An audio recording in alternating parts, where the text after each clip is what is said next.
बिहार में जातीय जनगणना की रिपोर्ट पर सर्वदलीय बैठक अभी भी जारी है। मुख्यमंत्री नीतीश कुमार ने ये ऑल पार्टी मीटिंग बुलाई है। 9 दलों के नेताओं के साथ मुख्यमंत्री इस वक्त बैठक कर रहे हैं। बीजेपी नेता भी इस बैठक में शामिल हैं।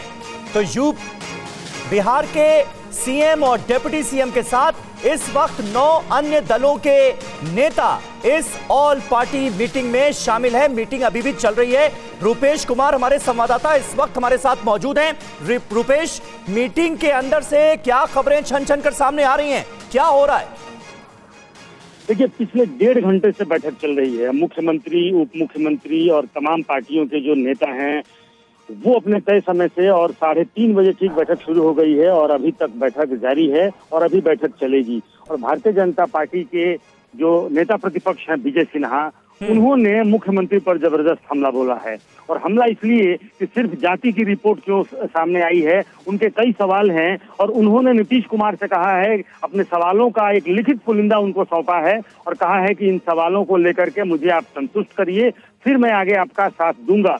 क्योंकि बैठक के पहले जिस तरीके से, चाहे वो जेडीयू हो या फिर आरजेडी हो, जो कयास लगाए जा रहे थे कि जातीय जनगणना के बाद आगे क्या होगा, खास करके जेडीयू और आरजेडी जातीय जनगणना की रिपोर्ट सार्वजनिक करने के बाद उनका अगला कदम क्या होगा, कैसे इसको राजनीतिक रूप से इसे भुनाने की कोशिश की जाएगी। तो शिवानंद तिवारी और ललन सिंह दोनों नेताओं ने कहा कि चूंकि ये जो आरक्षित वर्ग है उसकी जो भागीदारी है या हिस्सेदारी है वो 83% है, लिहाजा अब आरक्षण का दायरा 50% से बढ़ना चाहिए। और ये कयास लगाए जा रहे थे कि जातीय जनगणना कराने के पीछे का मकसद यही है कि अब आरक्षण का दायरा 50% से ज्यादा बढ़ाई जाएगी या बढ़ाने की मांग जो पार्टियां करेंगी उसके साथ जो खड़ी नजर आएंगी वो ईबीसी और ओबीसी उसे अपना संरक्षक पार्टियां मानेंगी और उसका वोट उधर होगा। क्योंकि कल भी मुझे याद है समीर, मैंने आपसे जो चर्चा की थी, क्योंकि ईबीसी एक बड़ा चंक है 36%, लिहाजा उस 36% को अपने पास लाने की कोशिश होगी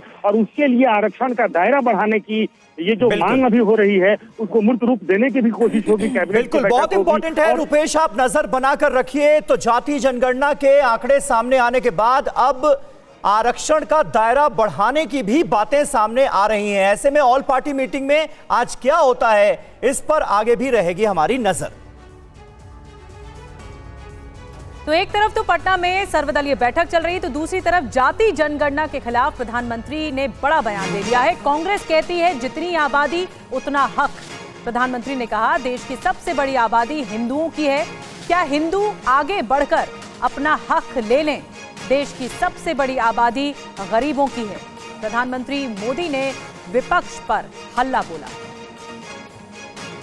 ये कांग्रेस के नेता कहते हैं जितनी आबादी उतना हक। मैं कहता हूं इस देश में अगर सबसे बड़ी कोई आबादी है तो वो आबादी गरीब है। भारत के पूर्व प्रधानमंत्री मनमोहन सिंह जी तो कहा करते थे कि देश के संसाधनों पर पहला हक माइनॉरिटी का है, अल्पसंख्यकों का है और उसमें भी मुसलमानों का है। और आबादी के ही हिसाब से ही अब तय होने वाला है। तो पहला हक किसका होगा भाई? तो क्या सबसे बड़ी आबादी वाले हिंदू अब आगे बढ़कर अपने सारे हक ले लें क्या? कांग्रेस किसी भी कीमत पर देश के हिंदुओं को बांटकर भारत को तबाह कर देना चाहती है। कांग्रेस गरीबों को बांटना चाहती है। जाति जनगणना पर प्रधानमंत्री का बड़ा बयान। लेकिन इधर बिहार में जाति जनगणना की रिपोर्ट जारी होने के बाद सियासत गर्मा गई है। मध्य प्रदेश के पूर्व सीएम और बीजेपी नेता उमा भारती ने आरक्षण को लेकर बड़ा बयान दिया है। तो इसमें कांग्रेस के एक बहुत बड़े नेता ने बोल दिया, मैं उनका नाम नहीं लूंगी, दिल्ली के एक मीडिया ने उसे जवाब दिया। उसने कहा कि आपका और उनका सुर एक है। दूसरा मैंने कहा कि अगर आपका ये नेता कल कह देगा कि राम मंदिर बनना चाहिए तो क्या बीजेपी के लोग राम मंदिर बनाना बंद कर देंगे? ऐसा तो नहीं होगा ना। अगर बात ठीक है तो पूरे देश को एक होना चाहिए इस मसले को लेकर के। सोमवार को बिहार में जातीय जनगणना की रिपोर्ट जारी की गई और सियासी सरगर्मियां बढ़ाने वाले इस कदम के बाद भोपाल में मध्य प्रदेश की पूर्व सीएम और बीजेपी नेता उमा भारती ने एक कार्यक्रम के दौरान आरक्षण पर यह बयान दिया। राम मंदिर का जिक्र कर उमा ने संदेश दिया कि विपक्ष के हर दांव का विरोध नहीं किया जा सकता। इतना ही नहीं, उमा भारती ने दो टूक कहा कि देश में आरक्षण तब तक रहेगा जब तक SC/ST खुद इसे खत्म करने के लिए नहीं कहते। या तो ये देश की व्यवस्था ही ऐसी हो जाए कि आरक्षण की स्थिति न रहे। अब वो स्थिति कब आएगी? जब ST/SC खुद कहेंगे कि हमें आरक्षण नहीं चाहिए, उसके पहले स्थिति खत्म नहीं की जा सकती। और जाति जनगणना का मामला सुप्रीम कोर्ट तक पहुंच गया। इस मामले में 6 अक्टूबर को सुनवाई है। याचिकाकर्ता के वकील ने आंकड़े जारी करने पर सवाल उठाए। बिहार में जातीय जनगणना की रिपोर्ट सोमवार को जारी हुई और आज ये मुद्दा सुप्रीम कोर्ट में उठा। राज्य सरकार की ओर से आंकड़े जारी करने पर याचिकाकर्ता ने सर्वोच्च न्यायालय में इस मामले को उठाया। याचिकाकर्ता के वकील ने कहा कि बिहार सरकार ने जातीय जनगणना के आंकड़े सार्वजनिक कर दिए हैं। इस पर सुप्रीम कोर्ट ने कहा कि अभी मामले में कोर्ट टिप्पणी नहीं करेगा। 6 अक्टूबर को मामला सुनवाई के लिए लगा है, उसी समय सुनेंगे। ये याचिका गैर सरकारी संगठन यूथ फॉर इक्वालिटी और एक सोच एक प्रयास की है। इससे पहले सुनवाई में बिहार सरकार ने डेटा सार्वजनिक नहीं करने का आश्वासन दिया था। इसी के चलते सुप्रीम कोर्ट ने रोक का आदेश नहीं दिया था, जबकि याचिकाकर्ता की ओर से डेटा रिलीज करने पर रोक लगाने की मांग की गई थी। नीतीश सरकार ने 27 फरवरी साल 2020 में जातीय जनगणना कराने का प्रस्ताव विधानसभा से पास कराया था।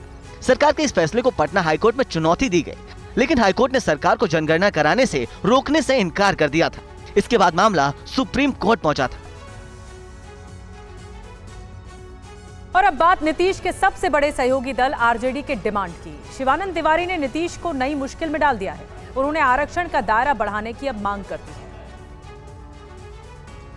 जातिगत जनगणना रिपोर्ट आने के बाद आरजेडी ने नई मांग रख दी है। पार्टी उपाध्यक्ष शिवानंद तिवारी ने पिछड़ों, दलितों और आदिवासियों का आरक्षण बढ़ाने की मांग की है। कहा 83% की आबादी के लिए सिर्फ 50% आरक्षण न्याय संगत नहीं है। मैंने पिछड़ा वर्ग और दलित और आदिवासी इसको जोड़ के 83% आबादी है। अब 83% आबादी है। पिछड़ों की आबादी जो है, मैंने पिछड़ा अति पिछड़ा जोड़ दीजिए तो 63% आबादी है। इसको आप 50% के दायरे में रखे हुए हैं। 83% को आप 50% के दायरे में रखे हुए हैं और बाकी जो 15% है उनके लिए आपने मैंने 50% रख दिया है। यही नहीं, 50% के ऊपर आपने 10% और जो है उन्हीं लोगों को आरक्षण दे दिया जिनके हाथ में पहले से ही 50% का मैदान था। अब ये बात तो उठेगी, भाई नाजायज है। बिहार में नीतीश सरकार की जाति जनगणना पर चुनाव रणनीतिकार प्रशांत किशोर ने सवाल उठाए हैं। प्रशांत किशोर ने जाति जनगणना को नीतीश का नया चुनावी दांव कहा। जो लोग जातिगत जनगणना करा रहे हैं, इनको समाज के बेहतरी से लेना देना नहीं है। ये तो एक अंतिम दांव खेले हैं कि समाज को फिर जातियों में बांटकर एक बार किसी तरह चुनाव की नैया पार लग जाए। भाई जातिगत जनगणना, पहले तो आप 18 साल से सत्ता में हैं, आज क्यों जातिगत जनगणना करा रहे? 18 साल से आपको याद नहीं आ रहा था? दूसरी बात, अगर जातिगत जनगणना आप कराएं, जनगणना आपके विषय का, राज्य सरकार का विषय ही नहीं है। आप जनगणना नहीं करा रहे हैं, आप सर्वे करा रहे हैं। सर्वे करा रहे हैं। जनगणना तो केंद्र सरकार का विषय है और सर्वे और जनगणना में जमीन आसमान का फर्क है, क्योंकि सर्वे का कोई लीगल सैंक्टिटी नहीं है। इस बात को कभी सरकार ने स्पष्टता से नहीं बताया कि सर्वे का जो रिजल्ट आएगा उसकी मान्यता क्या होगी। उसकी मान्यता तो कुछ है नहीं। ये तो सरकार आपको उलझा रही है कि आप लग जाइए, आधे लोग लग जाए जनगणना के पक्ष में, आधे लोग लग जाए जनगणना के विरोध में। कोई इसकी चर्चा ही न करे कि बिहार में पढ़ाई हो रहा है कि नहीं, कि रोजगार हो रहा है कि नहीं। सब जाति में फिर आग लगा के अपना एक बार रोटी सेक के एक बार फिर मुख्यमंत्री बन जाए।